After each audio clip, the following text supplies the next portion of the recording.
this right here, this is a record of your mouth. Let's go this way. Okay, of your whole mouth, you see. This would be like maybe what your dentist would keep, you see. This would be all of your lower teeth here and your upper teeth here. You see this part right in there, lower left. You see that very light part in there?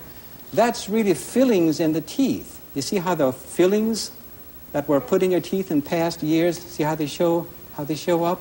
You see, so they can tell pretty well what's going on. It seems strange because sometimes you can't notice that somebody has something really wrong with their teeth, but you look on here and it looks all off. That's right. Well, you can't see the gums in here at all. They don't even show up on the x-rays. It's just the bony structure, you know, the tooth and the bones in which they are embedded, you see, like that. Here's another one that's kind of exciting. Look at this one here. Here's a big one. Look at that. Have any idea where that's taken? In the ribs, right by your arm. But look at the arm very carefully. Look right in here. Look in the upper arm. You see anything wrong? See the broken arm right there? Oh, that's a picture of somebody with a broken arm. That's right. Somebody comes to the hospital, you see, and they take an x-ray. Look at it right there. Very clearly there's a fracture right there. You see? Look at the spinal column. It comes right down from the skull all the way down in there. You can really see. One more I want to show you. Look at this one. What do you think of that? That's somebody's skull. That is somebody's skull, that's right. But I don't know if you can see it, but if you look real carefully, right in here, there's a fracture. Right in here, you see. Maybe somebody fell down, from a ladder or something and, fractured the skull. You see, so x-rays are really tremendous. They help us a lot to know what's going on, to be able to look into the body structure, you see. However, you must always be very careful not to get too much x-rays. You get overexposure to x-rays and it can begin killing some of your cells faster than they can recover, you see. That's why people in the field of medicine are very careful not to give people overdoses of x-rays. Right?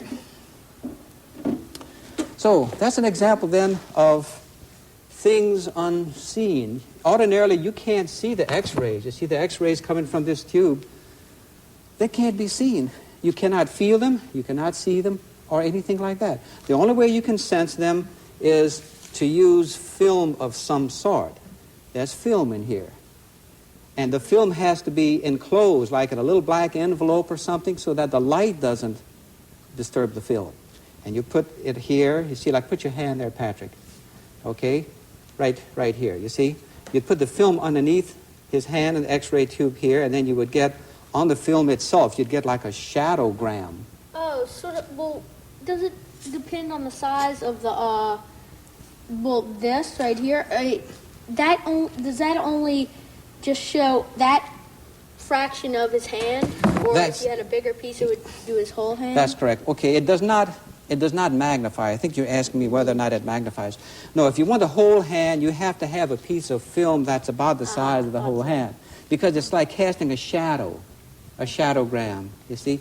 And for putting it in people's mouth, you have to have little ones because the mouth is not very big, and you just want one or two teeth, you see, so you don't need a big piece of film. All right? So that's our first example. Okay, let's go on to the second example of things unsensed. Over here. Patrick, right in here, I want to show you this. Okay, this is called a microwave generator. Look at it very carefully. See over here? This is like a little radio station. Think of it like this. It's going to send radio waves.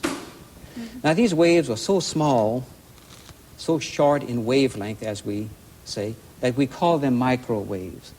Now, don't think of this in terms of microwaves that you're using for cooking. We're not doing anything cooking here at all right? Yeah. This is just microwaves, just like ordinary radio waves that are beamed out. They come out of this little horn, and they go in that direction.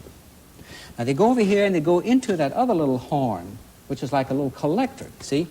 And they come in here, and this is like a receiver. This would be like a radio receiver, see? Can you see the needle on here? You see how it's all the way up? I can adjust it so it goes up or down, you see?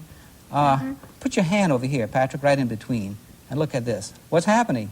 It's going down. It's going down. What does that mean?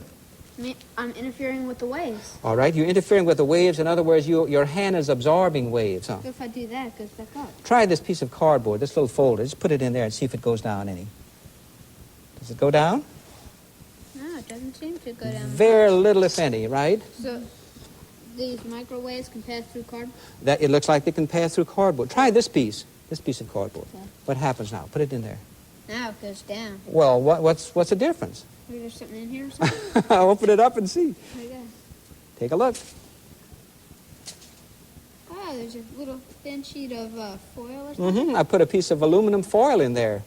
So I fooled you. I fouled you up, huh? yeah, ordinary cardboard can't let them pass through here, That's- but this can. That's correct. Well, this can let them pass through here, but the metal in it can't. That's right. In other words, they pass through the cardboard, but they don't make it through the metal.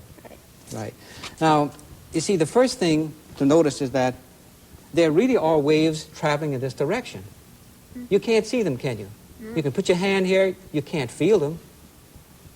I can't feel them, I can't feel them at all. You see? But we know they're there because this little instrument over here is telling us that they're coming through, right? And then we know that they're there, we can see that different things here, make them behave in different ways.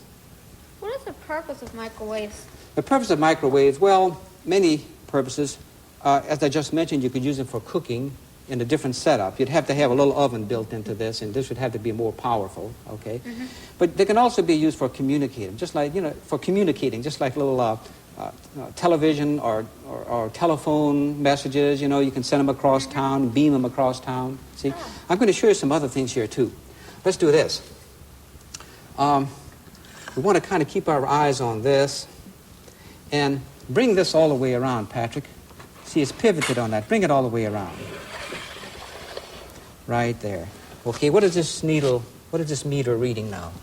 It's way down, isn't it? Yeah, it's around 0. Now watch what I'm going to do. See this piece of metal? Yeah. I'll put this metal right here. What's happening? Ah, now it's gone up around 80 or so. Around 80 or so. What does it mean? Now, what does that tell you? Maybe the microwaves are going in like here, in like a mirror. They're bouncing in. That's correct. In other words, microwaves can be reflected.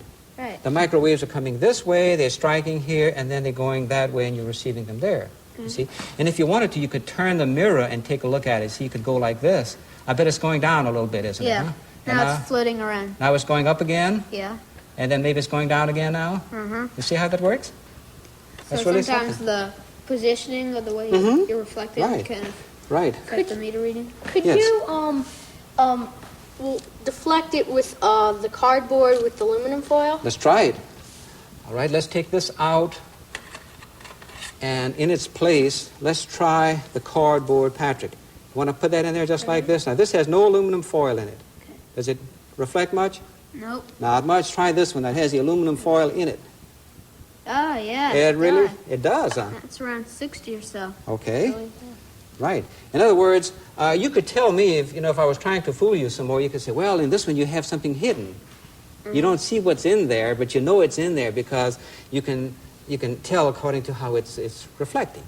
Okay? Yeah, and you can tell that it's that metal that's letting it reflect. That's right. Because without the metal, it wouldn't. Okay, now I have to show you, before I show you the next thing, okay, let's do this. Let's bring it back this way. All right. Now I want you to look at this. Keep your eye on this meter right there.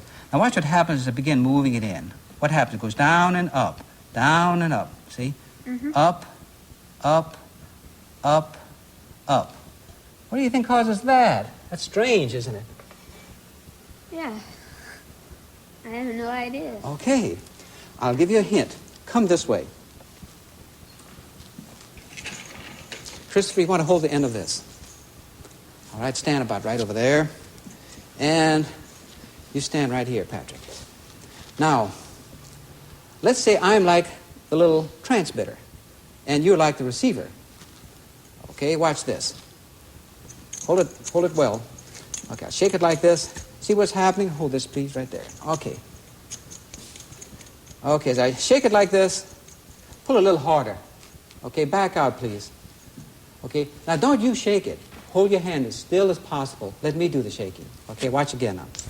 Okay, now this is called standing waves. Look, you see there's plenty of disturbance here, very little disturbance there. Plenty of disturbance there, very little disturbance there. Now that's caused by me sending waves out towards Chris's hand.